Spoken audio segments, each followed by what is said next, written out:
மாயி மகமாயி ஆயிரம் கண்ணுடையா இழுத்த சூழி மட்டுடையா அம்மா மாயவன் தங்கனி மரகதவல்லி மணிவந்திரகாரிணி ஐயா சுருணி மனசமா தாய மீனாட்சினி தரங்கி பெறப்பட்ட வீரநாயகனி இன்னார வேளையிலே அம்மா கோயிலிலே மருதாடி ஆனந்த கூத்தாடி ஒரு விளையாடி அம்மா வரும்போது எப்படி வரானா அம்மா ஆடி வருகிறார் தாயே ஆடி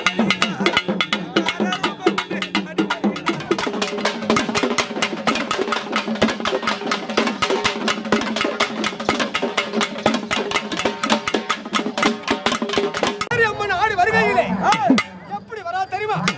ஆமா, பொன்னான பாதத்தை எடுத்து பூமியில வைக்கும் போது எங்க மக்களுக்கு அத்தனைக்கு அருள்வாக்கு வழங்குறான். அவன் எப்படி வழங்குறா தெரியுமா?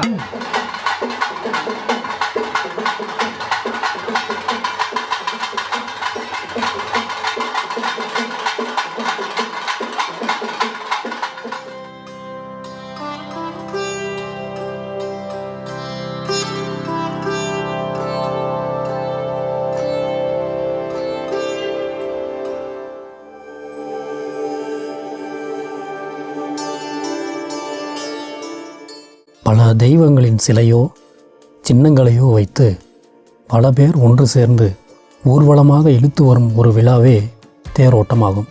இது பல்வேறு மதங்களிலும் பல்வேறு நாடுகளிலும் இன்றளவும் நிகழ்ந்து கொண்டுதான் இருக்கிறது.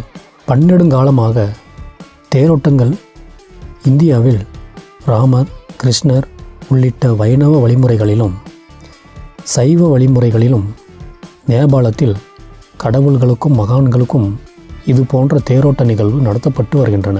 பழங்காலத்தில் இருந்தே அரசர்கள் குதிரை, யானை, தேர் முதலியவற்றில் ஏறி நகர வீதிகளில் உலா வருதல் வழக்கமாக இருந்தது.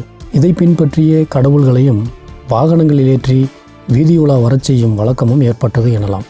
சங்க இலக்கியங்களிலும் சங்கம் மருவிய காலத்து இலக்கியங்களிலும் தேர்கள் குறித்த செய்திகள் உள்ளன. சிலப்பதிகாரம், மணிமேகலை போன்ற காப்பியங்களிலும் தேர்கள் புழக்கத்தில் இருந்தமைக்கான சான்றுகள் உள்ளன. சிலப்பதிகாரம் புத்த சமயத்தோரின் தேர் திருவிழாவை பற்றி குறிப்பிடுகின்றது. அக்காலத்து தேர்கள் எதுவும் இன்று வரை நிலைத்து நிற்கவில்லை. கோயில்களில் கொடியேற்ற முதல் தீர்த்த திருவிழா வரை ஆண்டுக்கு ஒருமுறை நிகழும் திருவிழாக்களின் தத்துவங்களை குறித்து சைவ நூல்களிலும் குறிப்புகள் காணப்படுகின்றன. இத்திருவிழாக்கள் படைத்தல், காத்தல், அழித்தல், அருளல், மறைத்தல் ஆகிய இறைவனின் ஐந்தொழில்களை குறிக்கின்றன என்பது இந்நூல்களின் கருத்து. இதன்படி தேர் திருவிழா அழித்தல் தொழிலை குறிப்பதாக கொள்ளப்படுகிறது. தேரின் பல்வேறு உறுப்புகளும் அண்டத்திலும் இவ்வுலகத்திலும் உள்ள பல்வேறு அம்சங்களை குறிப்பதாகவும் கொள்ளப்படுகிறது. இத்தகைய தேரில் ஏறிச் சென்றுதான் தேவர்களை காப்பதற்காக சிவபெருமான் அசுரர்களின் 3 நகரங்களையும் அழித்தான் என்னும் தொன்மை கதையும் இங்கு குறிப்பிடத்தக்கது. இதைப் போலவே பல ஆண்டுகளாக கட்டேரியம்மன் கோயிலில் தேர் திருவிழா நடைபெற்று கொண்டிருக்கிறது. அத்தகைய நிகழ்வைத்தான் நாம் இப்பொழுது பார்த்து கொண்டிருக்கிறோம்.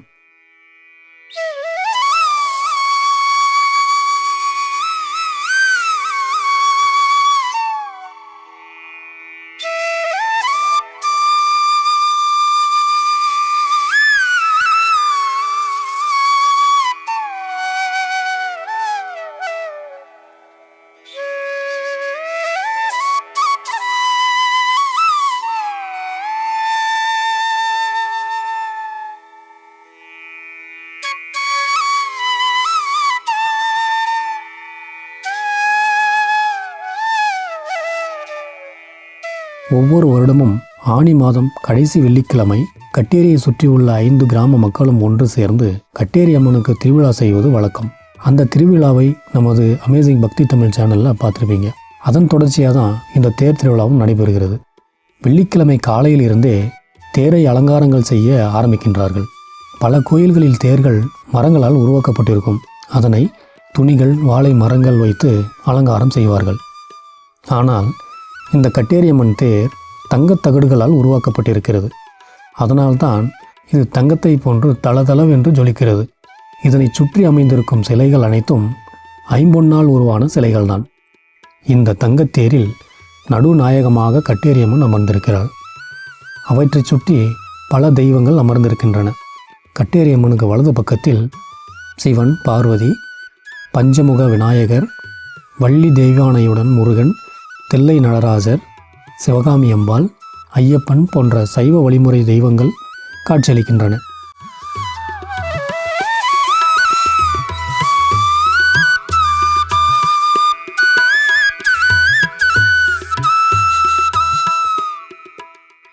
அதைப்போன்றே இடதுபுறத்தில் ராதே கிருஷ்ணன், பஞ்சமுக ஆஞ்சநேயர், லக்ஷ்மி நரசிம்மர், லட்சுமணன், ராமன், சீதை, ஸ்ரீதேவி பூதேவி சமேத சீனிவாச பெருமாள், கருடாழ்வார், உலகளந்த பெருமாள் போன்ற வைணவ வழிமுறை தெய்வங்களும் பக்தர்களுக்கு காட்சியளிக்கின்றனர்.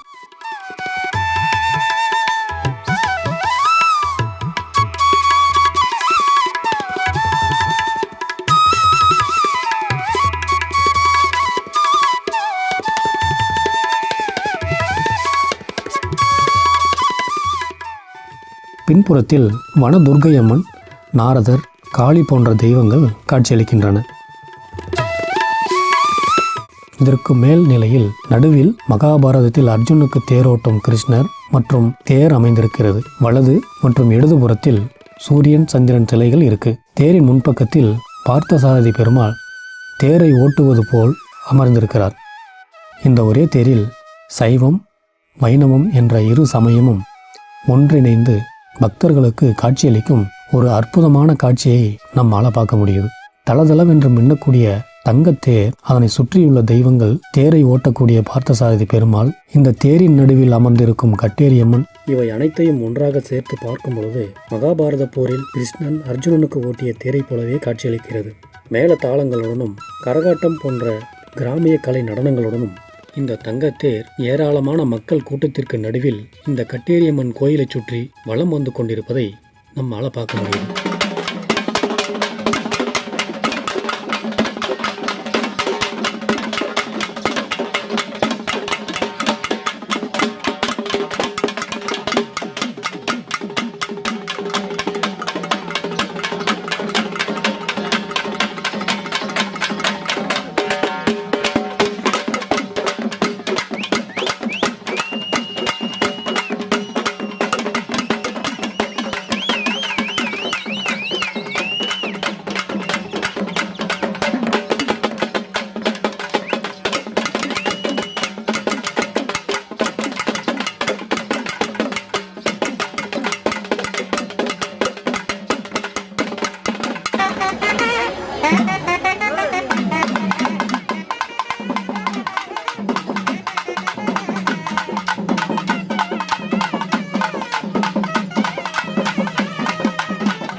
கோவிலுக்குள் பொரியை தூவி வேண்டுதல் வைப்பது போலவே இந்த கட்டேரியம்மன் தேரை சுற்றியும் பொரியை தூவி வேண்டுதல் வைக்கின்றனர்.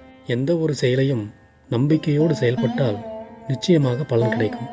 அதை போலவே இந்த கட்டேரி அம்மனிடம் எந்த கோரிக்கையை முன்வைத்து வேண்டிக் கொண்டாலும் அது நியாயமாக இருந்தால் நிச்சயமாக நிறைவேறும் என்பதில் எல்லளவும் ஐயமில்லை. இந்த கட்டேரியம்மன் தங்கத்தேர் பவனியை நீங்கள் அனைவரும் பார்த்திருப்பீர்கள் என்று நம்புகிறோம். மீண்டும் அடுத்த ஒரு நிகழ்ச்சியில் சந்திப்போம். நன்றி, வணக்கம்.